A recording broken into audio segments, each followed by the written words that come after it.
मुल्तान के शहरियों ने लिया है सुख का सांस और उसकी वजह यह है कि चिकन का जो रेट है पिछले हफ्ते की निस्बत अब उसमें 107 रुपये फ़ी किलो के हिसाब से कमी हो चुकी है।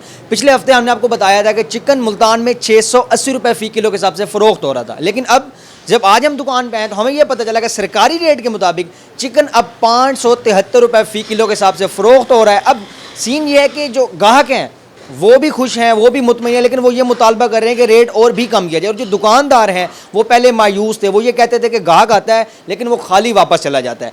अब उनकी सेल में इजाफा हो चुका है, अब ग्राहक खरीदारी भी कर रहा है और दुकानदार भी हमें मुतमईन दिखाई दे रहे हैं। ऐसे ही एक दुकानदार हमारे साथ मौजूद है, इनसे चल के पूछते हैं। जी सर बताइएगा, जब रेट ज़्यादा था तब लोगों का क्या रिस्पॉन्स था, आपकी सेल क्या थी? अब रेट चूँकि दिन ब दिन कम होता जा रहा है और एक बड़ा कमी देखने को मिली है रेट में, तो अब आपका क्या रिस्पॉन्स है, ग्राहक का क्या कहना है इस हवाले से? सर ग्राहक का कहना ये है कि रेट जितना हो सके कम हो जाए और बाकी हमारी सेल में भी इजाफा हो, हम तो ये चाहते हैं। बाकी कस्टमर के लिए अब काफ़ी बेहतर हो गया है कि रेट बहुत कम हो गया पहले से।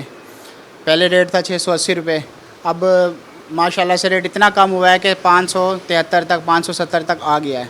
कस्टमर चाहता है कि मज़ीद और कम किया जा सके, तो उससे ये होगा कि वो भी खा सकेंगे और हम भी बेच सकेंगे। हमारी सेल में और इजाफा होना चाहिए ताकि आवाम आराम से खा सके और हम भी बेच सकें, और हमारी सेल में जितना इजाफा होगा हमें भी खुशी होगी, हमारे लिए भी अच्छा होगा कि हम भी अपना घर बार चला सकेंगे। अच्छा आप ये बताएं, आपका तो ये काम है, मज़ीद तवक्को है कि रेट मज़ीद कम होगा, हैं कोई चांसेस मार्केट में? जी बिल्कुल, कितने तक आ सकता है 573 से कम होके? इंशाल्लाह 500 से इंशाल्लाह नीचे आएगा। जी आपने इनकी बात सुनी, इनका यही कहना था कि चांसेस ये हैं कि 500 रुपये फ़ी किलो से भी कम में मुर्गी अनकरीब फ़रोख्त होगी। उनका यही कहना था कि पहले जब रेट ज़्यादा था तो ग्राहक आते थे, रेट पूछा फिर वापस, ना इनकी कोई सेल होती थी और ना ग्राहक मुतमिन होता था। लेकिन अब रेट के कम होने से ग्राहक भी मुतमिन है और इनकी सेल में भी इजाफा देखने को मिल रहा है। जी